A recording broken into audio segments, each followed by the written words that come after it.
Ethan Cole never imagined that answering a single phone call would shatter every careful boundary he'd built around his quiet, broken life. One moment he was a mechanic scraping by, raising his daughter alone in a world that felt too small and too safe.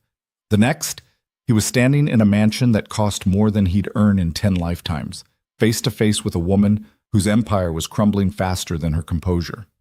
What happened that night wasn't planned, it wasn't wise, and it would cost them both more than they knew. If you're watching from anywhere in the world, drop your city in the comments. I want to see how far this story travels. Hit that like button and let's dive in. The call came at 11:47 on a Thursday night. Ethan Cole was under the hood of a '98 Civic in his garage, knuckles scraped raw, the fluorescent light above him flickering like it had been threatening to die for months. The wrench slipped. He cursed under his breath, wiped his hands on a rag that was more grease than fabric, and heard his phone buzzing somewhere under a pile of invoices he'd been ignoring for 2 weeks. He almost didn't answer. The number wasn't saved. Out of state. Probably spam. But something made him swipe to accept, and a voice he didn't recognize came through, clipped and professional in a way that made his spine straighten. "Is this Ethan Cole?" "Yeah, who's asking?" "My name is Gerald Hines. I'm head of security for the Voss estate. We have a situation and your name came up in our contractor files from 3 years ago. I need you here, tonight." Ethan frowned, the phone pressed to his ear while he leaned against the workbench. "The Voss estate? I did some HVAC work there once. What kind of situation are we talking about?" There was a pause on the other end. Not hesitation, calculation. "Ms. Voss isn't answering calls. The staff is locked out. We can't reach her and she's not responding to security checks. I need someone who's been inside the property before, someone who knows the layout, and someone who can handle this quietly." Ethan's chest tightened. "You're telling me you can't get into your own building?" She changed the codes, the gates, the doors, the security panels, everything. And before you ask, no, we're not breaking down the door. Not until we know what we're dealing with. So call the police. "Mr. Cole," the voice sharpened. "Ms. Adrienne Voss is one of the most prominent executives in this state. If we escalate this incorrectly and she's fine, it becomes a media disaster. If we don't, and something's happened to her, we're liable. You worked on her system. You know the override protocols. I'm asking you to come here and help us make sure she's safe. Discreetly." Ethan rubbed his face with one hand, exhaustion settling into his bones. He glanced at the clock on the wall. It was late. Too late. His daughter, Sophie, was asleep upstairs in the apartment above the garage.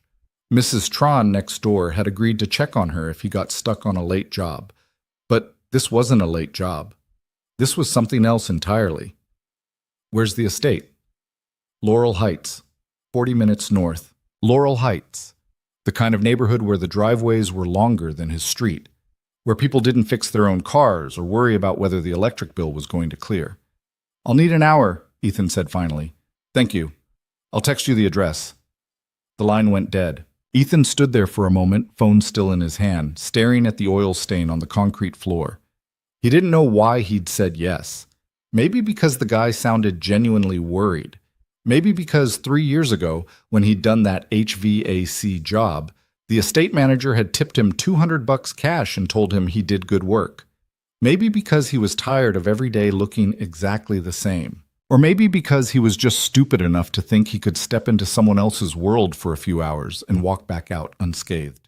He grabbed his jacket, checked on Sophie one more time. She was curled up with her stuffed rabbit, breathing soft and steady, and sent a quick text to Mrs. Tran. Then he climbed into his truck, a battered Ford that coughed twice before the engine turned over, and headed north. The city fell away behind him. Streetlights gave way to long stretches of dark road lined with trees that looked older than the country itself. The GPS led him through gates that opened automatically, past driveways that branched off into private estates he couldn't see from the road. Eventually, he turned onto a narrow lane marked only by a brass plaque that read Voss. The driveway was a quarter-mile long. When the house came into view, Ethan felt something cold settle in his stomach. It wasn't a house. It was a statement. Glass and steel and stone, perched on a hillside like it was daring the world to look away. Every window glowed faintly from interior lighting, but there was no movement, no signs of life. A man in a dark suit was waiting at the front gate. Tall, gray-haired, expression locked somewhere between concern and control. Gerald Hines, Ethan assumed. He parked the truck and got out. The air was cooler up here, sharper, the kind of quiet that felt expensive. Mr. Cole. Hines extended a hand. His grip was firm, businesslike. Thank you for coming. You said she's not answering. Correct. She dismissed the staff at 6 this evening, told them not to come back until Monday. That's unusual, but not unheard of. Around 9, I tried calling to confirm a security detail adjustment for tomorrow. No answer. I tried again at 10. Still nothing. The cameras show her entering the house at 6:15. She hasn't left. And the doors? Locked. Codes changed. The override panel isn't responding to master access. Ethan looked up at the house. From here, it looked perfect. Immaculate. Like a photograph in a magazine. But something about it felt wrong. You really think she's in danger? Hines hesitated. I think something is wrong, and I'd rather be overcautious than negligent. Ethan nodded slowly. Show me the panel. They walked up the stone steps to the front entrance. The door was sleek, black, frameless. The kind of door that probably cost more than his truck. Next to it was a security panel, digital, touchscreen. Ethan pulled out his phone and scrolled through old notes. 3 years ago, he'd been given a temporary access code to work on the climate system. The override code had been written in the manual he'd been handed. He punched in the sequence. Nothing. He tried again, slower this time. Still nothing. She changed everything, Hines said quietly. I told you. Ethan stared at the panel, thinking. Then he looked at Hines. There's a service entrance on the east side, HVAC access. If she didn't change that lock, lead the way. They circled the house, their footsteps echoing on the stone path. The service entrance was tucked behind a wall of hedges, barely visible unless you knew it was there. Ethan crouched down, checked the lock. It was mechanical, old-fashioned, the kind of thing that didn't get updated because it wasn't part of the main security grid. He pulled a tension wrench and a pick from his jacket pocket. Hines raised an eyebrow. You carry lockpicks? I work on old cars. You'd be surprised how often I need to get into a locked trunk. He worked the pins carefully, feeling for the give. Besides, if she's in trouble, I'm not waiting for a locksmith. The lock clicked. The door swung open. Inside, the house was silent. Ethan stepped through first, Hines close behind. They were in a narrow hallway that led to the mechanical room. The air was cool, temperature controlled. Everything smelled clean, sterile almost. No dust, no clutter, just expensive emptiness. Ms. Voss? Hines called out. His voice echoed. No response. They moved through the hallway into the main floor. The space opened up into a massive living area with floor-to-ceiling windows that overlooked the valley below. The city lights glittered in the distance like scattered stars. The furniture was modern, minimal. Everything looked like it had been staged for a photo shoot. And sitting on the floor in the center of the room, barefoot, her back against the base of a white leather couch, was Adrienne Voss. She wasn't moving. Ethan's heart kicked hard against his ribs. He crossed the room in 3 strides, dropping to one knee beside her. Ms. Voss? Can you hear me? Her eyes opened, slowly, like she'd been somewhere far away and it was taking effort to come back. She looked at him. Through him. Her face was pale, her hair, dark, shoulder length, usually immaculate in the photos he'd seen online, was loose and tangled. She was wearing a silk robe, cream-colored, tied loosely at the waist. Her hands were resting in her lap, and there was a nearly empty bottle of wine on the floor beside her. Who are you? She said. Her voice was quiet, flat. My name's Ethan Cole. I did some work here a few years back. Mr. Hines called me. He was worried. She looked past him at Hines, who was standing a respectful distance away, his expression carefully neutral. I told you to leave me alone, Gerald. You weren't answering your phone, ma'am. Because I didn't want to talk. With respect, Hines said carefully, you locked everyone out and went silent. That's a security concern. Adrienne laughed. It was a brittle sound, sharp around the edges. A security concern. Right, because heaven forbid the CEO has a breakdown in private. Ethan glanced at Hines, then back at her. Are you hurt? No. Do you need medical attention? No. Then why are you sitting on the floor in the dark? She looked at him then, really looked at him, and something flickered behind her eyes. Anger, maybe. Or exhaustion. Because I can. Because for once in my life, I don't have to perform for anyone. Is that allowed, or do I need to file a request in triplicate? Ethan sat back on his heels. You're allowed. Hines cleared his throat. Ms. Voss, if you're all right, we'll leave you alone. But I need you to confirm that you're safe and that you don't need... I'm fine, Gerald. Go home. Ma'am, I said go home. Hines hesitated. He looked at Ethan, then back at Adrienne. I'll be outside if you need me. He left. The silence that followed was thick and uncomfortable. Ethan stayed where he was, crouched on the floor a few feet away from her. He didn't know what he was supposed to do. Walk out? Call someone? Pretend this wasn't the strangest situation he'd ever been in? You can leave too, Adrienne said without looking at him. I know. So why are you still here? Because you're sitting on the floor in a bathrobe at midnight, and I'm pretty sure that's not normal for you. She turned her head, meeting his eyes. Hers were red-rimmed. Not from crying, exactly. More like she'd been holding tears back for so long that her body had given up trying. You don't know me, she said. No, I don't. Then don't pretend to care. Ethan stood up slowly, brushing off his knees. He looked around the room. Everything was perfect, too perfect, like a museum. You're right. I don't know you, but I know what it looks like when someone's had a really bad day. A bad day. She laughed again, softer this time. That's one way to put it. He walked over to the windows, looking out at the view. Hell of a place to have a bad day. It's just a house. It's a mansion. Same thing. Not really. She didn't respond. Ethan turned back to her, hands in his pockets. You want to tell me what happened? Why would I do that? Because I'm a stranger. And sometimes it's easier to talk to someone who doesn't have any expectations. Adrienne stared at him for a long moment. Then she picked up the wine bottle, took a sip straight from it, and set it back down. My husband left me. Ethan blinked. When? This morning. Packed his things while I was in a meeting. Left a note on the kitchen counter. Very considerate of him. I'm sorry. Don't be. I'm not. You're sitting on the floor drinking wine in the dark. You're at least a little sorry. She glared at him, but there was no real heat behind it. We were together for 18 years, married for 12. I built a company worth $4 billion. I worked 80-hour weeks. I missed birthdays, anniversaries, vacations. I did everything I was supposed to do, and he still left. What did the note say? She hesitated. Then, in a voice that was barely above a whisper, she said, that he didn't recognize me anymore. That I'd become someone he didn't love. That he needed to find himself, whatever the hell that means. Ethan didn't say anything. There wasn't anything to say. You know what the worst part is? She continued. I don't even know if I'm upset because I lost him or because I failed at something. I don't fail, ever. And now I'm sitting here wondering if I even loved him or if I just loved the idea of having a life that looked successful from the outside. She looked up at him, her expression raw and unguarded in a way that felt dangerous. So there, that's my bad day. Happy now? Ethan crossed the room and sat down on the floor a few feet away from her. Not close enough to invade her space, just close enough to be present. Not really, he said. She frowned. Why are you sitting down? Because you shouldn't be alone right now. I told Gerald I wanted to be alone.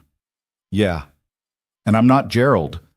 Adrienne studied him, her eyes narrowing slightly. What are you exactly, some kind of good Samaritan? I'm a mechanic. I fix things. I'm not a car. I know. Then why are you still here? Ethan leaned back against the couch, stretching his legs out in front of him. Because 3 years ago, I lost my wife. Cancer. She was 31. Left me with a 4-year-old daughter and a mortgage I couldn't afford. For about 6 months, I was exactly where you are right now. And the only reason I didn't stay there was because people kept showing up. Not to fix me. Just to sit with me until I figured out how to breathe again. Adrienne's expression shifted. Softened. Just a little. I'm sorry. So am I. They sat in silence for a while. The city lights below flickered and blurred in the glass. The house creaked softly, settling into itself. What's your daughter's name? Adrienne asked finally. Sophie. How old is she now? 7? Almost 8? Does she know you're here? She's asleep. My neighbor's keeping an eye on her. Adrienne picked at the hem of her robe, her fingers restless. I never had kids. Richard, my husband, he didn't want them. Said they'd get in the way of the business. I agreed. I thought I agreed. Now I don't know if I actually wanted them or if I just never let myself think about it. It's not too late, Ethan said quietly. I'm 43. My eggs are probably fossilized. There are other ways. She gave him a look that was half skepticism, half amusement. Are you seriously giving me life advice right now? No, I'm just saying it's not over. It feels over. Yeah, it does, for a while. She looked at him, really looked at him, and for the first time since he'd walked in, she seemed to see him as a person instead of an intrusion. You're not what I expected. What were you expecting? I don't know. Someone older, more corporate. Someone who'd tell me to pull myself together and get back to work. I'm a mechanic, Ethan said again. I don't know anything about corporate. Lucky you. He smiled. Sometimes. Adrienne exhaled slowly, like she was letting go of something she'd been holding too tight. I don't know what I'm supposed to do now. You don't have to know. Not tonight. That's not how it works. I run a company. I have a board meeting on Monday. I have investors, employees, contracts, and tonight, none of that matters. She opened her mouth to argue, then closed it. Her shoulders sagged. I'm so tired. I know. I mean, really tired. Not just physically. I'm tired of pretending, of performing, of being the person everyone expects me to be. So don't. It's not that simple. Maybe it is. Adrienne shook her head, but she didn't argue. Instead, she picked up the wine bottle again, then paused and held it out to him. Want some? Ethan took it, glanced at the label, something French and expensive, and took a sip. It tasted like money. He handed it back. Not bad. It's a 2008 Bordeaux. It cost $4,000. He nearly choked. You're drinking $4,000 wine on the floor? Why not? It's mine. Fair point. She smiled, just barely. But it was there. They passed the bottle back and forth a few more times, not talking, just existing in the same space. The tension in the room began to ease, not disappear, just settle into something more manageable. Can I ask you something? Adrienne said eventually. Sure. Why did you really stay? Ethan thought about it. Because you looked like I felt 3 years ago, and I remember what it was like when people walked away because they didn't know what to say. And you know what to say? No, but I know how to sit. She laughed. A real laugh this time, soft and surprised. That's the dumbest thing I've ever heard. Probably. Thank you. For what? For sitting. Ethan nodded. He didn't trust himself to say anything else. They sat there until the wine was gone and the city lights below started to blur together. At some point, Adrienne's head dipped forward, exhaustion finally catching up with her. Ethan didn't move, didn't leave.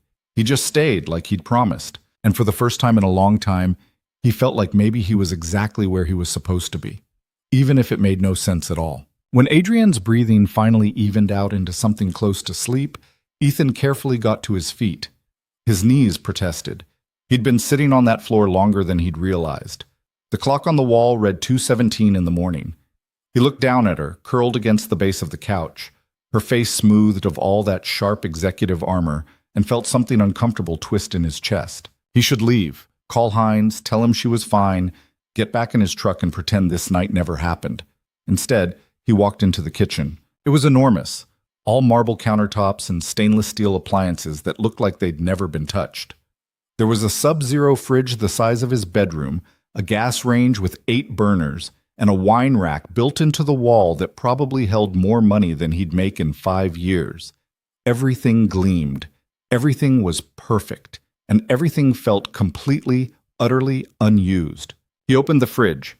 It was stocked, produce in neat rows, dairy products aligned like soldiers, bottles of sparkling water standing at attention. But none of it looked like food someone actually ate. No leftovers in mismatched containers, no half-eaten takeout boxes, no evidence of life. There was, however, eggs, butter, cream, some vegetables that looked fresh enough. Ethan pulled out his phone and texted Mrs. Tron. Still out. Sophie okay? The reply came back almost immediately. Sound asleep. Take your time, honey." He set the phone on the counter and got to work. He found a cutting board in a drawer that still had the price sticker on it. Found a knife that was so sharp it could probably perform surgery. Started chopping onions and peppers, the familiar rhythm settling something anxious in his chest. Cooking was one of the few things that still made sense to him. You followed steps, you paid attention, you created something out of nothing. Sophie loved his omelets. She'd sit at their tiny kitchen table, legs swinging, and tell him about whatever was happening in second grade while he flipped eggs and made toast. It was one of the few routines they had that felt normal. He heard movement behind him and turned to find Adrienne standing in the doorway, watching him with an expression he couldn't quite read. "What are you doing?" she asked. "Making breakfast." "It's 2:30 in the morning." "Then it's a very early breakfast." She walked closer, arms wrapped around herself. "You don't have to. When's the last time you ate?" She paused. "Lunch yesterday." "Maybe?" "Then, yeah, I do have to." Adrienne leaned against the counter, watching as he whisked eggs in a bowl he'd found in a cabinet that looked like it had never been opened. "You're very comfortable in other people's kitchens." "I'm comfortable in kitchens, doesn't matter whose they are." "Most people would be intimidated." "By what? Expensive appliances?" He gestured at the range. "A stove's a stove, this one's just shinier." She almost smiled. "You're an unusual person, Ethan Cole." "I'm a guy making eggs, not that unusual." "You broke into my house, found me having a breakdown, and now you're cooking for me at 2 in the morning. That's pretty unusual." He poured the eggs into a heated pan, tilting it to spread them evenly. "I didn't break in. I used a service entrance." "That's still breaking in. Hines asked me to." "And the cooking part?" "That's just being decent." Adrienne was quiet for a moment, watching the eggs sizzle. "Why are you being decent to me?" Ethan added the vegetables, folding them into the eggs with practiced ease. "Because you're a person who's having a bad time. Doesn't seem that complicated." "Most people would see a rich woman with problems and think she doesn't deserve sympathy." "Maybe, but I'm not most people." "No," she said softly. "You're not." He plated the omelet, found some bread in the pantry that was probably artisanal or organic or whatever rich people called their bread, and made toast. Set it all on the counter in front of her with a fork he'd pulled from a drawer, organized so precisely it looked like an art installation. Adrienne stared at the plate like she didn't know what to do with it. "It's just food," Ethan said. "You're allowed to eat it." "I know that." "Then eat." She picked up the fork slowly, cut a small piece, and took a bite. Her eyes closed. For a second, she didn't say anything. Then, "This is really good." "It's eggs. It's the first thing that's tasted like anything in months." Ethan leaned against the opposite counter, watching her eat. She didn't pick at it like he'd expected. She ate like someone who'd forgotten what hungry felt like, and was just now remembering. "You cook for your daughter?" she asked between bites. "Every day." "Well, every day I'm not working late." "What is she like?" "Mac and cheese, pancakes, anything with chicken nuggets." He smiled. "She's 7. Her palate's not exactly refined." "Does she know about her mother?" The question hit harder than he'd expected. "Yeah, she knows. She was 4 when Anna died, so her memories are kind of blurry. But she knows." "That must be hard." "It is. But kids are tougher than you think. She asks questions sometimes. I answer them as best I can. We get through it." Adrienne set her fork down, looking at him with something that might have been respect. "You're a good father." "I'm trying to be. Some days are better than others." "That's all anyone can do." "Yeah, I guess so." She finished the omelet and pushed the plate away, leaning back in her chair. "Thank you." "You're welcome. I mean it. I can't remember the last time someone did something for me without wanting something in return." Ethan shrugged. "I don't want anything. Everyone wants something." "Not tonight." She studied him, her eyes searching his face for cracks, for angles, for the catch. And when she didn't find one, something in her expression shifted, softened. "You're not like the people I usually deal with." "I'd hope not. Most of the people I deal with have broken transmissions." That got a laugh out of her, a real one. "You're funny." "Not really. I'm just tired enough that I don't have a filter." "I like it." They stood there in the kitchen, the silence stretching between them, but not uncomfortable this time. Just present, real. Can I ask you something? Adrian said. Sure. Why didn't you leave when I told you to? Ethan thought about it. Because I didn't believe you actually wanted me to. How did you know? I didn't, I guessed. What if you were wrong? Then I'd have left. She shook her head slowly, like she couldn't quite figure him out. I've been around manipulative people my whole life. Investors who smile while they gut your company. Executives who compliment you while planning your downfall. People who say one thing and mean another, and you show up, a complete stranger, and you're just straightforward, honest. It's disorienting. I don't have the energy to be anything else. Life's too short to play games. My whole life is games. Then maybe you need a different life. Adrienne's smile faded. It's not that simple. Why not? Because I've built something. An empire. $4 billion in market cap. 12,000 employees. I can't just walk away from that. I'm not saying walk away. I'm saying maybe the empire doesn't have to cost you everything. It already has. Ethan didn't have an answer for that, because she was right. He could see it in the way she held herself, in the exhaustion that went deeper than lack of sleep. She'd traded her life for success, and now she was sitting in a palace wondering why it felt so empty. My wife used to tell me something, he said after a moment. She'd say, you can build the tallest building in the world, but if you build it on sand, it'll fall. I didn't really get it at the time, but I think about it a lot now. What does it mean? I think it means that the foundation matters more than the height. And if you're not standing on something solid, people you trust, things you actually care about, it doesn't matter how high you climb. Adrienne looked away, her jaw tight. I don't know what I'm standing on anymore. Then maybe it's time to figure it out. And how do I do that? I don't know. But sitting on the floor drinking expensive wine probably isn't it. She laughed, but it was hollow. You're right, it's not. Ethan glanced at the clock. 3:04. You should try to sleep. I can't. Every time I close my eyes, I just think about everything I screwed up. So think about something else. Like what? I don't know, something good. Something that doesn't make you feel like garbage. Adrienne considered that. I can't remember the last time I thought about something good. Then start small. What's one thing in your life that doesn't suck right now? She thought for a long time. Long enough that Ethan wondered if she was going to answer at all. Then quietly, this. Right now. This doesn't suck. Something in his chest tightened. Yeah, it doesn't. They stood there looking at each other across the kitchen island, and the air between them changed, became heavier, charged with something neither of them had intended but both of them felt. Ethan cleared his throat. I should probably go. Do you want to? No, but I should. Why? Because this, he gestured vaguely between them, is a bad idea. Why is it a bad idea?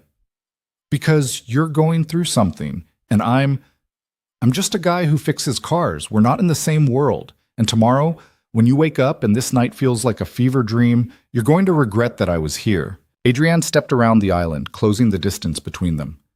What if I don't? You will. You don't know that. Yeah, I do, because that's how this works. People like you don't end up with people like me. Not in real life. She stopped right in front of him, close enough that he could see the flecks of gold in her dark eyes. What if I'm tired of real life? What if I want something that doesn't make sense for once? Adrienne, I haven't felt like a person in years, Ethan. I felt like a brand, a logo, something people invest in or tear down depending on the quarter. And tonight, for the first time in longer than I can remember, I feel human. Because of you. So don't tell me this is a bad idea. Don't tell me I'm going to regret it. Just... She stopped, her voice cracking. Just stay. Ethan's heart was pounding so hard he thought she might be able to hear it. Every rational part of his brain was screaming at him to walk out the door, to get in his truck, to go home to his daughter and his life and the careful boundaries he'd built to keep himself from getting hurt again. But the other part, the part that had been lonely for so long, he'd almost forgotten what it felt like to want someone. That part was louder. I don't know how to do this, he said quietly. Neither do I. Then maybe we shouldn't. Or maybe that's exactly why we should. He looked at her, really looked at her, and saw someone just as scared and just as broken as he was. Someone who'd built walls so high she'd forgotten what it felt like to let someone in. Someone who was asking him, a stranger, to be brave enough for both of them. And against every bit of sense he had left, he stayed. She reached up, her hand hesitating just before it touched his face, like she was giving him one last chance to step away. He didn't. Her palm settled against his cheek, warm and tentative, and he leaned into it without thinking. "This is stupid," he murmured. "I know. We're going to regret this. Probably. Then why are we doing it?" She smiled, sad and small. "Because I don't want to be alone tonight, and I don't think you do either." She was right. He hated that she was right, but she was. He kissed her. It wasn't smooth or cinematic. It was messy and desperate and tasted like wine and regret and something that felt dangerously close to hope. Her hands fisted in his shirt, pulling him closer, and he wrapped his arms around her like she might disappear if he let go. They stumbled backward, knocking into the counter, and she laughed, a breathless, surprised sound, before kissing him again. His hands found the tie of her robe, and she didn't stop him, didn't pull away, just held on tighter like she was drowning and he was the only solid thing left. "Upstairs," she whispered against his mouth. He nodded, not trusting himself to speak, and she took his hand and led him through the house, up a staircase that curved like something out of a movie, down a hallway lined with art he didn't recognize, into a bedroom that was bigger than his entire apartment. The bed was massive, covered in white linens that looked like they'd never been slept in. Everything was pristine, perfect, cold. But when she turned to face him, pulling him down onto the bed with her, none of that mattered. For a while, there was no empire, no dead wife, no daughter asleep 40 minutes away, no consequences waiting in the morning light. There was just the two of them, trying to fill the emptiness inside themselves with something that felt, for a few desperate hours, like it might be enough. Later, much later, Ethan lay awake, staring at the ceiling while Adrienne slept beside him. The room was still dark, but he could see the faint glow of dawn starting to creep through the curtains. His phone was buzzing somewhere in the pile of clothes on the floor. He ignored it. What had he done? He turned his head, looking at her. In sleep, she looked younger, less guarded. The hard edges she wore like armor were gone, leaving behind someone who looked fragile and human and heartbreakingly real. He'd crossed a line tonight, a big one, the kind of line you didn't come back from, and the worst part was, he didn't regret it. He should. He knew he should, but lying there in the dark, listening to her breathe, all he felt was a strange, painful kind of peace, like he'd been holding his breath for 3 years and had just now remembered how to exhale. His phone buzzed again. He slipped out of bed carefully, trying not to wake her, and found it in his jeans pocket. 3 missed calls from Mrs. Tran. A text. "Sophie's up, asking for you. Everything okay?" His stomach dropped. He typed back quickly. "On my way. Sorry. Be there in 40 minutes. He dressed quietly, every movement feeling like a betrayal. When he was done, he stood at the edge of the bed, looking down at Adrienne one last time. He should wake her, should say something, should at least leave a note. But what would he say? "Thanks for the night. Sorry I'm a coward who's sneaking out before you wake up because I have no idea how to deal with what just happened." Instead, he walked out, down the stairs, through the house that felt even emptier now than it had before, out the front door where Gerald Hines was standing by a black sedan, arms crossed, expression unreadable. "Mr. Cole." Ethan stopped. "She's fine. She's sleeping." "I'm sure she is." There was something in Hines's tone that made Ethan's jaw tighten. "You got something to say?" "Just that Ms. Voss is going through a difficult time, and people in difficult times make choices they wouldn't normally make." "Meaning?" "Meaning whatever happened in there tonight, it's not real, and pretending it is will only hurt both of you." Ethan stared at him. "You're giving me relationship advice?" "I'm giving you a reality check. You're a mechanic from the city. She's one of the most powerful women in the state. This isn't a fairy tale. It's a mistake." "Maybe. But it's our mistake to make." Hines's expression didn't change. "Just don't expect it to mean anything tomorrow." Ethan walked past him without another word, climbed into his truck, and drove away. The city came back into view slowly, the sun rising behind him, turning the sky shades of orange and pink that felt too pretty for how he was feeling. His phone rang. Mrs. Tron. Hey. Ethan, honey, where are you? Almost home, 10 minutes. Sophie's worried. She woke up and you weren't here. Guilt hit him like a fist. I know, I'm sorry. I got stuck on a job. At 4 in the morning? He didn't have an answer for that. I'll explain when I get there. You better. This isn't like you. She was right. It wasn't. He pulled into the alley behind his building, parked, and took the stairs 2 at a time. Mrs. Tron met him at the door, Sophie standing behind her in pajamas, clutching her stuffed rabbit. Daddy! She ran to him, and he scooped her up, holding her tight. Hey, baby, I'm sorry. I'm so sorry. Where were you? I had to help someone. In the middle of the night? Yeah, in the middle of the night. She pulled back, looking at him with those big brown eyes that were so much like Anna's. It hurt. Are you okay? I'm fine, sweetheart. I promise. Mrs. Tran gave him a look that said they'd be having a conversation later, then patted Sophie on the head and left. Ethan carried Sophie inside, set her down on the couch, and sat beside her. You want breakfast? Are you going to leave again? The question hit harder than it should have. No, I'm not going anywhere. Promise? I promise. She leaned against him and he wrapped his arm around her, feeling the weight of what he'd done settle over him like a blanket made of lead.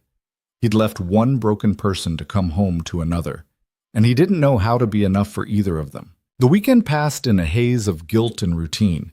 Ethan made pancakes Saturday morning, took Sophie to the park even though it was cold enough to see their breath, and spent Sunday fixing a carburetor on a Honda that had been sitting in his garage for 2 weeks. He kept his hands busy, kept his mind occupied, tried not to think about what he'd done. It didn't work. Every time he closed his eyes, he saw Adrienne, the way she'd looked at him in that kitchen, the way her voice had cracked when she'd asked him to stay, the way she'd felt in his arms, like something precious and breakable that he had no business touching. He'd checked his phone obsessively for 2 days. No calls, no texts, nothing. Which made sense. What was she supposed to say? Thanks for the pity sex. Here's a check for your time. They weren't in a relationship. They weren't even friends. They were 2 people who'd made a mistake in the dark and now had to pretend it never happened. Except he couldn't pretend. Monday morning came too fast. Sophie dragged her feet getting ready for school, complaining about a math test she hadn't studied for. Ethan made her lunch, checked her backpack twice, and walked her to the bus stop 3 blocks away. She hugged him before climbing on, and he stood there watching the bus pull away until it disappeared around the corner. Then he went back to the garage and tried to lose himself in work. He was under a Subaru replacing a busted timing belt when his phone rang. Unknown number. He almost didn't answer, but something made him wipe his hands and swipe to accept. Ethan Cole? The voice was female, professional, unfamiliar. Yeah. My name is Laura Chen. I'm calling on behalf of Adrienne Voss. She'd like to meet with you this afternoon if you're available. His heart kicked against his ribs. Meet with me? Yes, 2 o'clock at our office downtown. The address is... I know where it is. There was a pause. So you're available? He should say no. Should tell her he was busy, that he had work, that whatever Adrienne wanted to say could be said over the phone. But instead, he heard himself say, Yeah, I'll be there. Excellent. Security will be expecting you. Have a good day, Mr. Cole. She hung up. Ethan stood there in his garage, phone in hand, grease on his shirt, and wondered what the hell he was walking into. The Voss Industries building was downtown, all glass and steel and aggressive modernity. 37 floors of corporate power that made Ethan feel small the moment he stepped through the revolving doors. The lobby was marble and chrome, filled with people in suits who looked like they'd been born knowing how to navigate spaces like this. He'd worn his cleanest jeans and a button-down shirt he usually saved for parent-teacher conferences. He still felt like he'd shown up to a black-tie event in work boots. Security checked his ID, made a call, and directed him to the elevators. 35th floor. Ms. Chen will meet you. The elevator was glass-walled, offering a view of the city as it climbed. Ethan kept his eyes forward, hands in his pockets, trying to look like he belonged. By the time the doors opened on the 35th floor, his palms were sweating. Laura Chen was waiting, mid-30s, sharp suit, sharper eyes. She extended a hand. Mr. Cole, thank you for coming. Yeah, sure. She led him down a hallway lined with abstract art that probably cost more than his truck.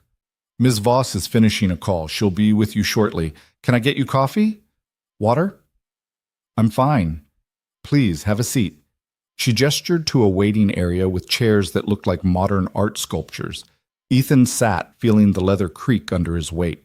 Laura disappeared through a set of double doors, leaving him alone. He waited. 10 minutes passed, then 15. He was starting to wonder if this was some kind of test when the doors opened and Laura reappeared. She's ready for you. Ethan stood, wiped his palms on his jeans, and followed her inside. The office was massive, floor-to-ceiling windows offering a view of the entire city, a desk the size of a boat, shelves lined with awards and books that looked like they'd never been opened. And standing by the window, back to the door, was Adrienne. She was wearing a tailored navy suit, hair pulled back, every inch the CEO. When she turned to face him, her expression was composed, professional, like Thursday night had never happened. Ethan, thank you for coming. Laura quietly excused herself and closed the doors behind her. The silence that followed was thick enough to choke on. You look good, Ethan said, because he didn't know what else to say. Thank you, so do you. I'm wearing jeans. I noticed. Another silence. Ethan shoved his hands in his pockets. You wanted to see me? Adrienne walked back to her desk, not sitting, just leaning against it with her arms crossed. I wanted to apologize. For what? For putting you in an uncomfortable position Thursday night. I wasn't thinking clearly. I was emotional, and I made a choice that wasn't fair to you. Something cold settled in Ethan's chest. You're apologizing for sleeping with me. I'm apologizing for using you. Is that what you think happened? Isn't it? He stared at her. You asked me to stay. I stayed. Nobody used anybody. Ethan, don't do that. Don't rewrite what happened to make it easier for you. Her jaw tightened. I'm trying to be responsible here. By pretending it didn't mean anything? It didn't. Bullshit. The word hung in the air between them. Adrienne's expression flickered, just for a second, and he saw the woman from Thursday night underneath all that armor. Then it was gone. This isn't going to work, she said quietly. What isn't? This, us, whatever you think this is. I don't think it's anything. I'm just saying you don't have to pretend it was a mistake. It was. For you, maybe. She looked away, her fingers gripping the edge of the desk. You don't understand. Then explain it to me. I can't. Why not? Because you're not part of this world, Ethan. You don't know what it's like. I have a board meeting in an hour. I have investors breathing down my neck, asking questions about my personal life because my husband just left me. I have 12,000 employees counting on me to hold this company together. I don't have the luxury of... She stopped, shaking her head. I can't do this. Do what? Feel something. The words hit him harder than he'd expected. He walked closer, stopping a few feet away from her. You're allowed to feel something. Not if it gets in the way. In the way of what? Everything I've built. And what good is it if you're miserable? Her head snapped up, eyes flashing. You don't get to judge my choices. I'm not judging. I'm asking. Well, stop asking. I called you here to apologize and to make sure we're on the same page. What happened Thursday night was a mistake, a lapse in judgment. It won't happen again. Ethan felt something crack inside him, not anger, worse, disappointment. So that's it? You're done? There's nothing to be done with. Right, because I'm just some mechanic you called in the middle of the night. That's not what isn't it? He took a step back, his hands dropping to his sides. You know what? You're right. This was a mistake. I should have left when you told me to. Ethan, thanks for the apology. I'll see myself out. He turned and walked toward the doors. Wait. He stopped, his hand on the handle, but didn't turn around. I'm sorry, she said, her voice quieter now. I didn't mean for it to sound like that. How did you mean for it to sound? I don't know. She exhaled, frustrated. I'm not good at this. At what? At being honest. At letting people in. At admitting that maybe I don't have everything figured out. Ethan turned around. She was still leaning against the desk, but the armor was starting to crack.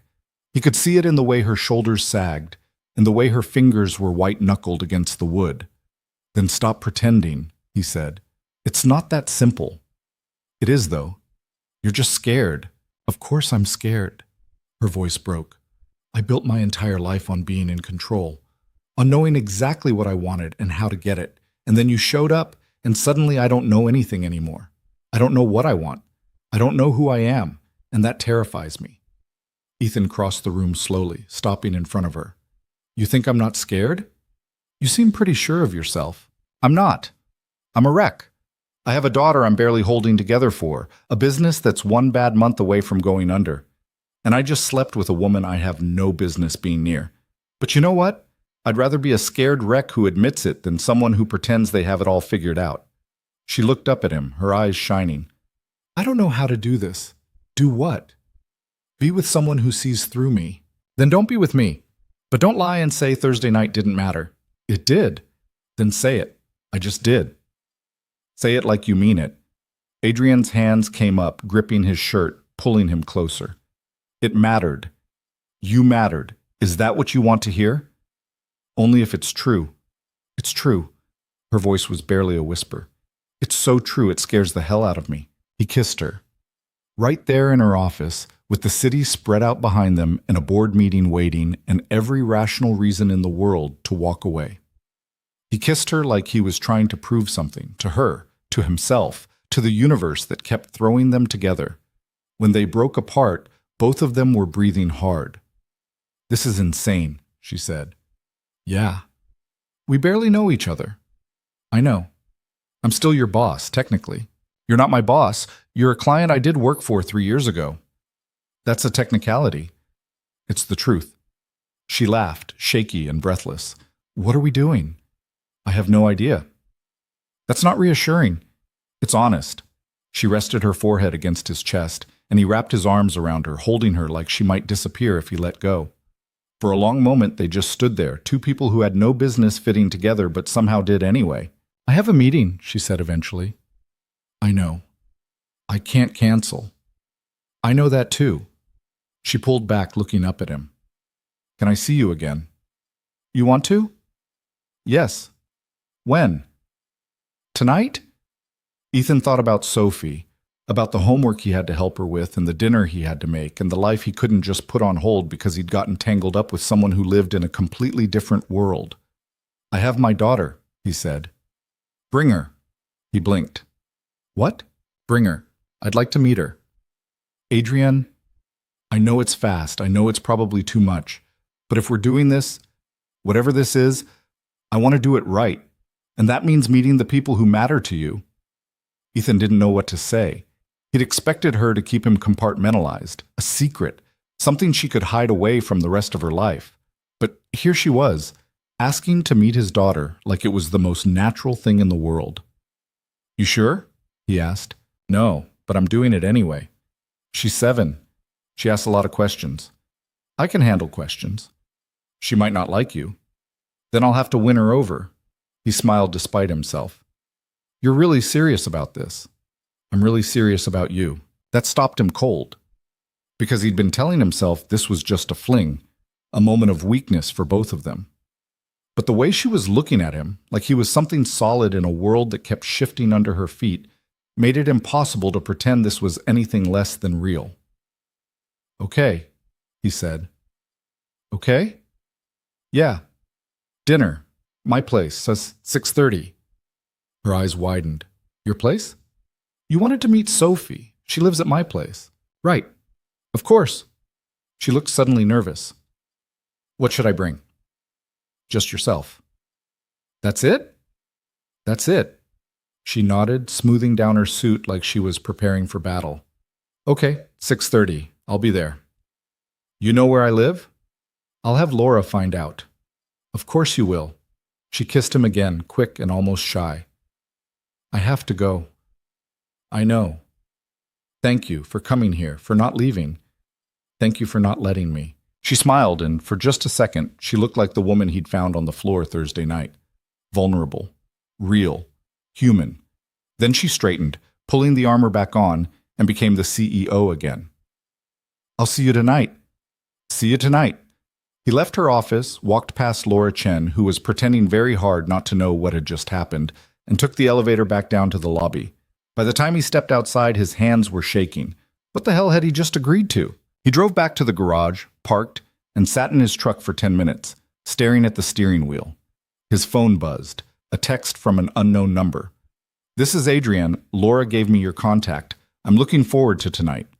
He stared at the message, then typed back, "Me too." Another buzz.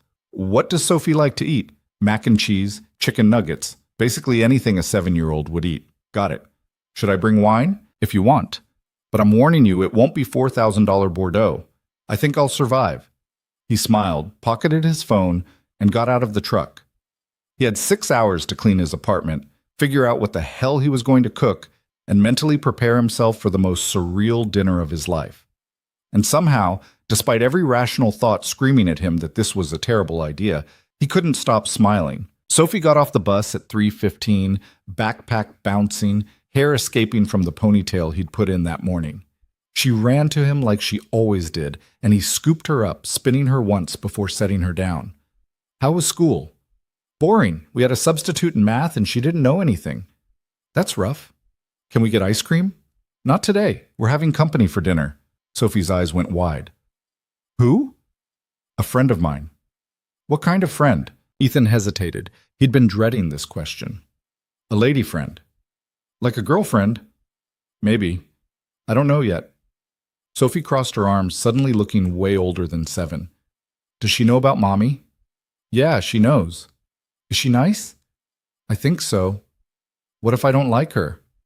"Then we'll deal with it. But I want you to give her a chance, okay?" Sophie considered this. "Okay. But if she's mean, I'm telling her to leave." "Deal." They walked back to the apartment together, and Ethan spent the next 2 hours cleaning like his life depended on it. He scrubbed the kitchen, vacuumed the living room, hid the pile of laundry that had been sitting on his bed for a week. He even cleaned the bathroom, which was saying something. By 6:15, the apartment looked almost presentable. He'd made spaghetti and meatballs, safe, easy, kid-friendly, and set the table with plates that actually matched. Sophie was sitting on the couch, wearing her favorite dress, the purple one with flowers, because she'd insisted on dressing up. "Do I look okay?" she asked for the 3rd time. "You look great." "What if she doesn't like me?" "Then she's an idiot." Sophie giggled. "Daddy, you can't say that. I just did." The doorbell rang. Ethan's heart jumped into his throat. He looked at Sophie. "You ready?" "Are you?" "No?" "Then let's do it anyway." He opened the door. Adrienne was standing there in jeans and a sweater, her hair down, holding a bottle of wine in one hand and a small gift bag in the other. She looked nervous. Actually nervous. It was the most human he'd ever seen her. "Hi," she said. "Hi. Sorry I'm late. Traffic was worse than I thought." "You're fine. Come in." She stepped inside, and her eyes went immediately to Sophie, who was standing by the couch, arms crossed, studying her like a scientist examining a new specimen. Adrienne walked over and crouched down so she was at eye level. "You must be Sophie. I'm Adrienne. It's really nice to meet you." Sophie didn't say anything, just stared. Adrienne held out the gift bag. "I brought you something. Your dad said you like drawing, so I thought you might like these." Sophie took the bag slowly, peeked inside, and pulled out a set of colored pencils. Not the cheap kind from the dollar store, the fancy kind. Professional grade. Her eyes went wide. "These are really nice. I'm glad you like them." "Thank you." "You're welcome." Sophie looked at Ethan, then back at Adrienne. "Do you like spaghetti?" "I love spaghetti." "Good. Because that's what we're having." Adrienne smiled. "Then I'm in the right place." And just like that, the tension broke. Dinner was chaotic and awkward and surprisingly wonderful. Sophie asked a million questions: where Adrienne lived, what she did for work, if she had any pets, why she didn't have kids, and Adrienne answered every single one with patience and honesty. She didn't talk down to Sophie, didn't try to impress her, just treated her like a person whose opinion mattered. By the time dessert rolled around, store-bought ice cream that Ethan had panic bought on the way home, Sophie was showing Adrienne her son her drawings, explaining in elaborate detail the story behind each one. Ethan stood in the kitchen, watching them, and felt something shift in his chest. Something that felt dangerously close to hope.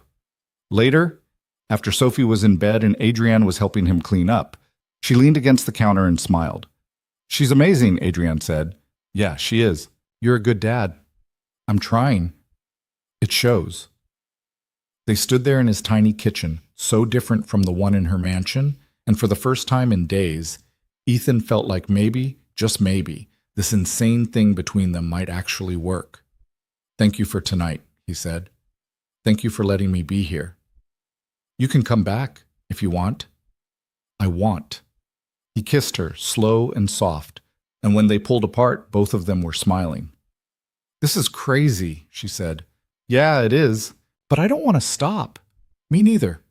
And for the first time since Thursday night, Ethan let himself believe that maybe, just maybe, they could figure this out. The next 3 weeks felt like living in two different worlds at once. During the day, Ethan was still himself. He fixed cars, drove Sophie to school, made dinner in a kitchen the size of Adrienne's closet. He paid bills that came too fast and tried not to think about the fact that his truck was making a noise it shouldn't be making and he didn't have time to fix it. But at night, after Sophie was asleep, Adrienne would text him. Sometimes they'd talk for hours. Sometimes she'd show up at his door with takeout and tired eyes, and they'd eat on his couch while she told him about board meetings and investor calls and all the ways her company was slowly consuming her alive. Other nights, he'd drive out to her place after Mrs. Tran agreed to stay late, and they'd sit in that enormous house that still felt too empty, and he'd cook while she watched like she was trying to memorize the way normal people lived. It shouldn't have worked. On paper, it was ridiculous. But somehow, in the small spaces between their lives, it did. Until it didn't. The call came on a Tuesday afternoon. Ethan was replacing brake pads on a Toyota when his phone rang. Adrienne's name flashed on the screen.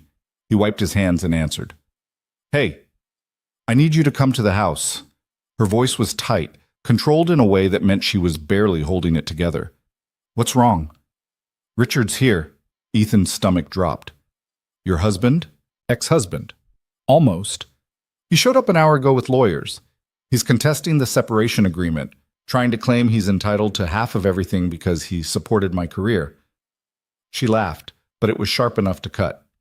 "He disappeared for 3 weeks, and now he wants to take half of what I built." "Where are you right now?" "In my office, upstairs. They're in the living room with Gerald and my attorney. I can hear them through the floor." "Do you want me there?" "I don't know. Yes. No. I just—" She stopped. He heard her breathe. "I don't want to be alone right now. I'll be there in 30 minutes. He hung up, told the customer he'd have to finish the job tomorrow, and drove north faster than he should have. His mind was racing. He'd known this was coming eventually, knew that her old life would show up and complicate everything. But knowing it and facing it were two different things. The gates to the estate were open when he arrived. There were 2 cars in the driveway he didn't recognize, expensive sedans with lawyer written all over them. He parked his truck next to them, feeling the contrast like a slap, and walked to the front door. Gerald opened it before he could knock. "Mr. Cole." "She called me." Gerald's expression didn't change, but something flickered in his eyes. "She's upstairs, second door on the right." Ethan climbed the stairs, his boots loud on the polished wood. He could hear voices below, sharp, professional, the kind of conversation where everyone was being polite while preparing to destroy each other. He found Adrienne in her office, sitting at the desk with her head in her hands. When she looked up and saw him, something in her face broke.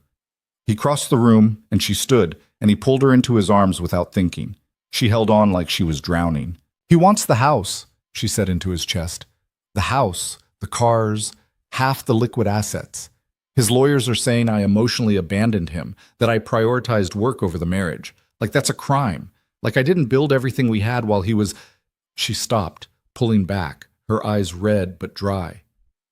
"I'm sorry. You didn't sign up for this. It's fine." "It's not fine. This is a mess. My life is a mess." "Then let it be a mess." She laughed, brittle. "Easy for you to say." "Is it?" That stopped her. She looked at him, really looked at him. "You're right. I'm sorry. That was—" "Forget it." She walked to the window, arms wrapped around herself. "I don't know how to do this. The lawyers are saying it could take months, maybe longer."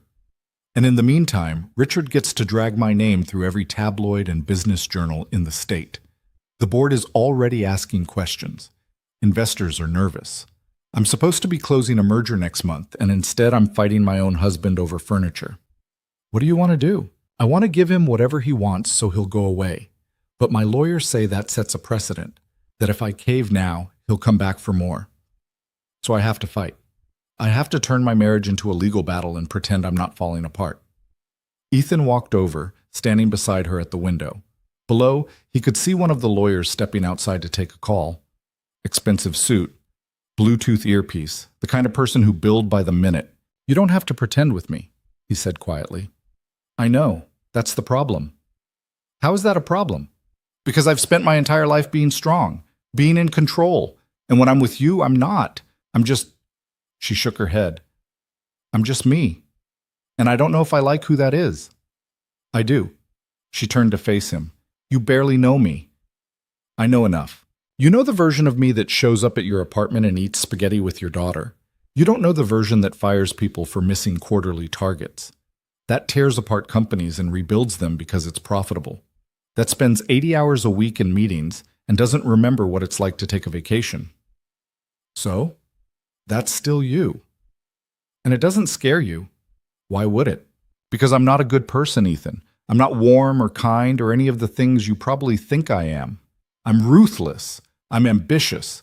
I've hurt people to get where I am, and I'd do it again if I had to. He studied her, this woman who was trying so hard to push him away by being honest. You think I don't know that? Do you? Yeah, I do. And I'm still here. Why? Because everyone's got parts of themselves they're not proud of. You think I'm some saint? I've screwed up plenty. I've said things to Sophie I wish I could take back. I've let customers down.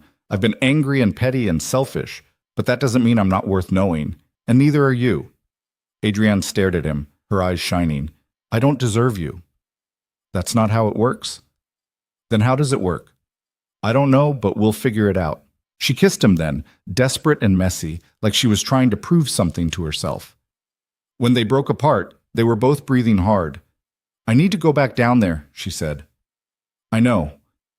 Will you stay? Yeah. Even though this is going to get worse before it gets better? Yeah. She touched his face, her fingers soft against his jaw. Thank you. For what? For being here. For not running. I'm not going anywhere. She nodded, straightened her shoulders, and became the CEO again. Then she walked out of the office and down the stairs to face her almost ex-husband and the lawyers who were about to tear her life apart. Ethan stayed in the office, looking out the window at the city below, and wondered how long he could keep that promise. The legal battle dragged on for weeks. Adrienne threw herself into work, which meant she was constantly exhausted. She'd show up at Ethan's place past midnight, eyes hollow, and fall asleep on his couch while he finished cleaning the kitchen. He'd wake her gently, walk her to his bed. He'd been sleeping on the couch those nights, and cover her with a blanket. In the mornings, she'd leave before Sophie woke up, kissing him goodbye with an apology already forming on her lips. You don't have to apologize, he'd tell her every time. I feel like I'm using you. You're not. I'm taking and not giving anything back. That's not true.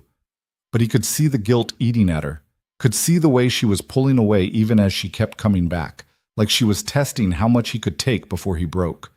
Sophie noticed. Kids always did. Is Adrienne okay? She asked one morning over breakfast. She's dealing with some grown-up stuff. Is she going to stop coming over? I don't know, sweetheart. I like her. I know you do. Do you like her? Ethan looked at his daughter, this little person who saw everything and understood more than she should have to. Yeah, I like her a lot. Then you should tell her. It's more complicated than that. Why? Because grown-ups make things complicated. Sophie rolled her eyes, looking so much like Anna in that moment that it hurt. That's dumb. Yeah, it is. That night, Adrienne didn't show up, didn't call, didn't text. Ethan tried not to panic, told himself she was busy, that something had come up, that she'd reach out when she could. By 11, he gave in and called her. It rang 4 times before she answered. Hey. Her voice was wrong, too flat, too careful. You okay? he asked. I'm fine. You don't sound fine. I'm just tired. You want me to come over? There was a long pause. I don't think that's a good idea. Something cold settled in his chest. What's going on? Nothing. I just need some space. Space from what? From everything. From this. I can't. She stopped. He heard her breathe. I can't keep doing this, Ethan. Doing what? Pretending this is going to work. We're not pretending. Yes, we are. We're playing house. I come over, we eat dinner, we pretend we're a normal couple. But we're not. You have a daughter and a life and responsibilities. I have a company falling apart and a legal battle that's going to drag on for months. We don't fit. That's not true. It is. And the longer we keep pretending, the worse it's going to hurt when it ends. So you're just giving up? I'm being realistic. Bullshit. You're scared. Of course I'm scared. Her voice cracked. I'm terrified, Ethan, because for the first time in my life, I care about something more than work. And I don't know how to do that. I don't know how to be with you and still be the person I've spent 20 years becoming. And I can't. I can't lose myself again. I did that once with Richard, and it almost destroyed me. I'm not asking you to lose yourself, but you are. Maybe not intentionally, but you are. Because being with you means making space for something that doesn't fit in my life, and I don't know if I have that space. Ethan sat down on the couch, his free hand pressed against his forehead. So what are you saying? I'm saying I need time to figure out what I want, to deal with the divorce and the company and all the things I've been ignoring because I've been focused on you. And where does that leave us? I don't know. That's not an answer. It's the only one I have. He wanted to argue, to tell her she was making a mistake, to say all the things he'd been holding back because he was afraid of pushing too hard. But the exhaustion in her voice stopped him. Okay, he said finally. Okay? Yeah. Take your time. Figure it out. I'll be here. Ethan, I'm not going anywhere, Adrienne. When you're ready, I'll be here. The silence that followed was heavy enough to crush him. Thank you, she said quietly. For what? For not making this harder than it already is. Yeah, sure. I'm sorry. I know. She hung up. Ethan sat there for a long time, staring at his phone, feeling like he'd just been punched in the chest. He should have seen this coming. Should have known that someone like her couldn't just fit into his life. That the differences between them weren't charming quirks, they were chasms. But knowing it didn't make it hurt less. The next 2 weeks were brutal. Adrienne didn't call, didn't text, didn't show up at his door. Ethan threw himself into work, taking on jobs he'd normally turn down, staying in the garage until his hands were too sore to hold a wrench. Sophie noticed. She didn't say anything, but she started drawing pictures of the three of them, her, Ethan, and Adrienne, and leaving them on the kitchen table where he'd see them. It broke his heart every time. Mrs. Tran cornered him one afternoon while Sophie was at school. You look like hell, honey. Thanks. You want to talk about it? Not really. Is it that woman, the one who had dinner here? Yeah? She break your heart? Something like that. Mrs. Tran patted his arm. Then she's an idiot. She's not. She's just... He stopped. It's complicated. It always is. He smiled despite himself. Yeah. You going to fight for her? I don't know if there's anything to fight for. There's always something to fight for. Question is whether you think she's worth it. Ethan thought about Adrienne, about the way she looked when she laughed, the way she listened to Sophie like every word mattered, the way she'd held on to him in her office like he was the only solid thing in her world. Yeah, he said quietly. She's worth it. Then stop moping and go get her. It's not that simple. It never is. But you're not doing anyone any favors sitting here feeling sorry for yourself. She was right. He hated that she was right, but she was. That night, after Sophie was asleep, Ethan got in his truck and drove north. He didn't call ahead, didn't text, just showed up at the gates and waited for Gerald to let him in. She's not expecting you, Gerald said when he opened the door. I know. She's had a long day. I'll keep it short. Gerald studied him for a moment, then stepped aside. She's in the living room. Ethan walked through the house, his boots loud on the floor. He found her sitting on the couch, not the floor this time, with a laptop open and papers spread around her like a fortress.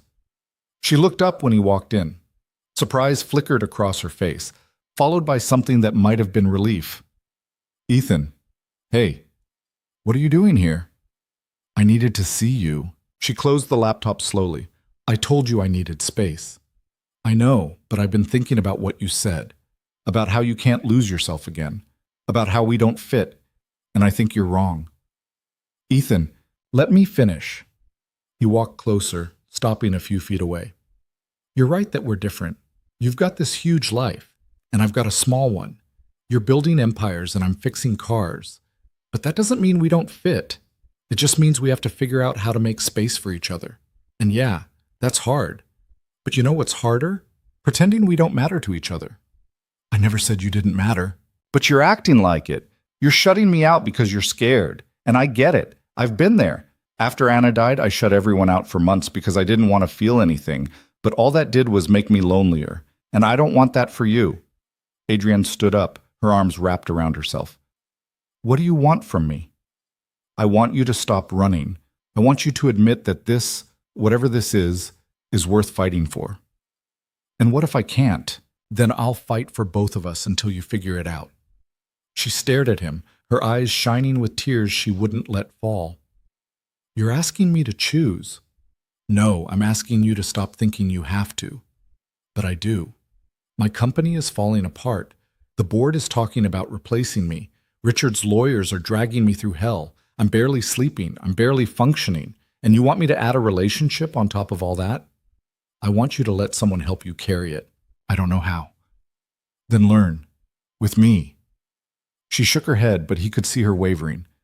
What if I fail? What if I can't do this? Then we'll fail together. That's not reassuring. It's honest. She laughed, broken and watery. You're impossible. Yeah, but you like me anyway. I do. She walked over to him, stopping close enough that he could see the exhaustion etched into her face. I really do. Then stop pushing me away. I'm trying. She stopped, her voice cracking. I'm so tired of being strong, of having all the answers, of pretending I have everything under control. Then stop pretending.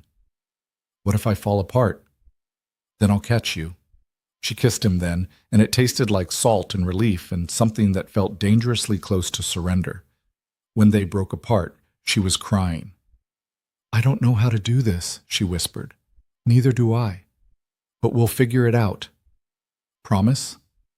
Promise. She leaned against him, and he wrapped his arms around her, holding her while she finally let herself break.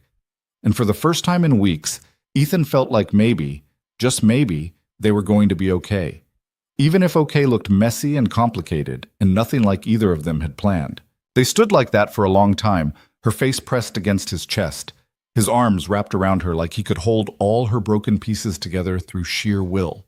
Eventually, her breathing steadied. The tears stopped. She pulled back, wiping her face with the back of her hand. I'm a mess, she said. Yeah, you are. She laughed, watery but genuine. You're supposed to say I'm not. I don't lie to make people feel better. I know.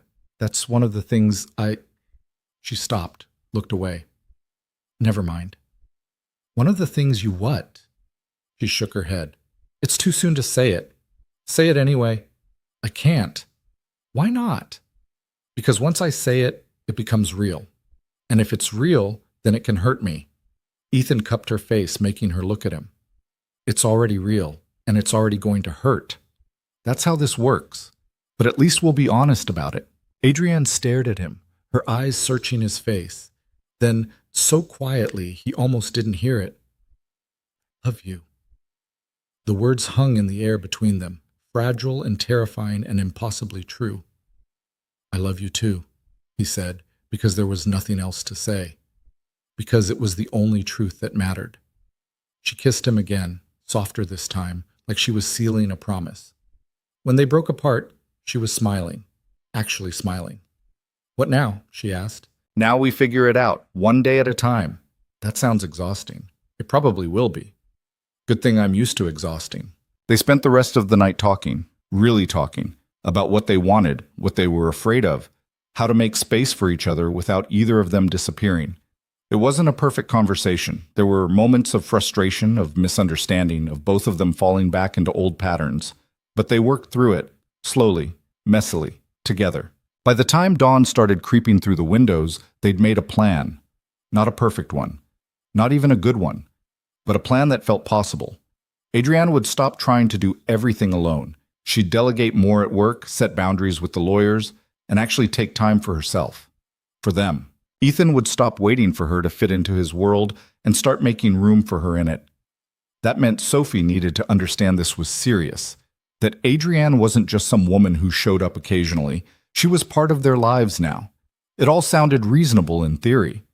Reality, as always, was more complicated. The first test came 2 days later when Adrienne showed up at Ethan's apartment after work with her laptop and a stack of contracts she needed to review. Sophie was at the kitchen table doing homework, and when Adrienne walked in, she didn't hide her work. Didn't pretend to be someone she wasn't. "I have about 2 hours of reading to do," she said. "Is it okay if I work while you guys have dinner?" Sophie looked up from her math worksheet. "Are you staying for dinner? If that's okay with you." "What are we having?" "Whatever your dad makes." Sophie considered this. "Okay, but you have to help me with my math after." Adrienne blinked. "I can do that?" "Good, because I don't understand fractions and Dad's bad at explaining."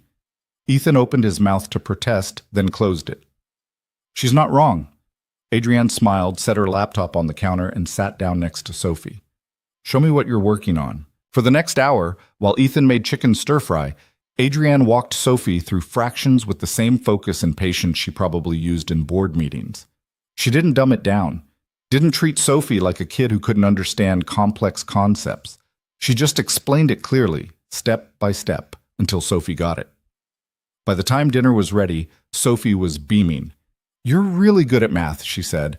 "I had to be. My job involves a lot of numbers." "What's your job?" "I run a company." "What kind of company?" "We make software that helps other companies manage their data." Sophie wrinkled her nose. "That sounds boring." Adrienne laughed. "It kind of is, but it pays for things like these." She pulled out her phone and showed Sophie a picture of her house. Sophie's eyes went wide. "You live there?" "Yeah. It's huge." "It is." "Is it lonely?" The question hung in the air. Ethan looked over from the stove and Adrienne met his eyes. Then she looked back at Sophie. "Sometimes," she said honestly, "but it's getting less lonely." Sophie nodded, satisfied with that answer. Good. They ate dinner together, the three of them, and it felt normal in a way that terrified Ethan. Because normal meant he was getting used to this. Meant Sophie was getting attached. Meant that if things fell apart, it wouldn't just be him picking up the pieces. After dinner, Sophie wanted to show Adrienne her drawings. The new ones she'd made with the fancy colored pencils. Adrienne sat on the floor with her, examining each one seriously, asking questions about the stories behind them. Ethan cleaned up the kitchen, watching them, and felt something settle in his chest, something that felt like family. Later, after Sophie was in bed, Adrienne finished her contract review at the kitchen table while Ethan sat across from her, sketching out a design for a custom exhaust system a customer had requested. They worked in comfortable silence, occasionally looking up to meet each other's eyes and smile. "This is nice," Adrienne said eventually. "What is?" "This. Just existing together. I've never had that with anyone." "Not even with Richard?" She shook her head. "Richard and I were always performing. Even when we were alone, we were playing roles, the power couple, the success story. We never just were." "And this feels different?" "Completely." Ethan set down his pencil. "Can I ask you something?" "Sure." "What are we doing here? Long term, I mean. Because Sophie's getting attached, and I need to know if you're planning to stick around or if this is just—" "I'm not going anywhere," she said firmly. "I know I freaked out a couple weeks ago. I know I pushed you away. But I meant what I said. I love you, and that means I'm in this. For real. Even when it gets hard? Especially when it gets hard." He reached across the table, and she took his hand. "Okay, then we're doing this. We're doing this." The divorce proceedings stretched on for another month. Richard's lawyers were relentless, dragging out every negotiation, contesting every asset. The media caught wind of it, and suddenly Adrienne's personal life was tabloid fodder. Pictures of her leaving her office, speculation about why her marriage fell apart, opinion pieces about whether women could really have it all. Ethan hated it, hated seeing her name dragged through the mud, hated the way she'd come home because his apartment had become home to her somehow, exhausted and defeated. But she didn't break, didn't run. She fought, and slowly, things started shifting in her favor. Her lawyers found discrepancies in Richard's claims, found evidence that he'd been planning this for months, that he'd been moving money into hidden accounts, positioning himself for a bigger payout. When they presented it to the judge, Richard's case fell apart. The final settlement was decided on a Friday afternoon. Adrienne called Ethan from outside the courthouse. "It's done," she said. "What did you get?" "Everything that was mine. He gets the condo we bought together and enough cash to make him go away. The rest is mine." "How do you feel?" "Lighter and angry and relieved and exhausted." "Come home." There was a pause. "Home?" "Yeah, come home. We're making spaghetti." She laughed, and it sounded like freedom. "I'll be there in 20 minutes. That night, they celebrated with cheap wine and pasta and Sophie showing off her latest math test, a 93, which she insisted was all because of Adrienne's tutoring. They watched a movie, some animated thing about talking animals, and fell asleep on the couch in a pile. Ethan woke up at midnight with Sophie sprawled across his lap and Adrienne's head on his shoulder. He looked at them, his daughter and this woman who'd crashed into his life and refused to leave, and felt something he hadn't felt in years. Peace. But peace, as he was learning, didn't mean easy. The next challenge came from an unexpected direction. Sophie's school called on a Tuesday morning to tell Ethan that his daughter had been in a fight. She'd punched another kid during recess and was being sent home for the day. Ethan picked her up from the principal's office, stomach tight with worry. Sophie sat in the passenger seat, arms crossed, refusing to look at him. "You want to tell me what happened?" he asked. "No." "Sophie, he said something mean." "About what?" "About Mom." Ethan's jaw tightened. "What did he say?" "That she's been dead so long I probably don't even remember her, and that you were dating that rich lady because you wanted her money." Rage and heartbreak hit him simultaneously. He pulled into a parking lot and turned to face her. "Sophie, look at me." She did, her eyes red but defiant. "First, punching people is not okay, you know that. He deserved it. Maybe, but you still don't get to hit people. We use words, not fists. Words didn't make him stop." "I know, baby, but that doesn't make it right." He took a breath. "Second, what he said about your mom is wrong. You do remember her. Maybe not everything, but you remember the important stuff, and nobody gets to tell you otherwise." "What about what he said about Adrienne?" "What about it? Is it true? Are you with her because she has money?" Ethan felt his heart crack. "No, that's not why I'm with her." "Then why?" "Because she makes me happy, because she's kind to you, because I love her." Sophie looked down at her hands. "Do you love her more than Mom?" "Oh, sweetheart." He unbuckled his seatbelt and pulled her into a hug. "It's not about more or less. I loved your mom. I still love your mom. She was my wife, and she gave me you, and nothing will ever change that. But she's gone, and I'm still here, and I'm allowed to love someone else without it meaning I loved her any less." "But what if you forget about her?" "I won't. We won't. Your mom is part of us, always. But that doesn't mean we can't have new people in our lives too." Sophie cried into his shoulder, and he held her, rubbing her back the way he had when she was little and had nightmares. When she finally pulled away, her face was blotchy and her nose was running. "I like Adrienne," she said quietly. "I know. But I miss Mom. I know that too. And that's okay. You're allowed to feel both things. The kid at school said it's weird that I have a dead mom." "That kid's an idiot." Sophie giggled despite herself. "You said idiot. Sometimes people are idiots. Doesn't mean you get to punch them." "I know. Are we good? Are you mad at me?" "A little, but mostly I'm just sad that you had to hear that stuff." "Me too." They drove home, and Ethan called Adrienne, told her what happened. She showed up an hour later with ice cream and a stuffed animal, a rabbit to match Sophie's favorite. I heard you had a rough day, Adrienne said, sitting on the couch next to Sophie. Yeah. Your dad told me what that kid said about your mom and about me. Sophie looked down. I'm sorry I hit him. I'm not. I probably would have hit him too. Adrienne smiled. But your dad's right. We have to be better than the people who hurt us, even when it's hard. Do people say mean things about you?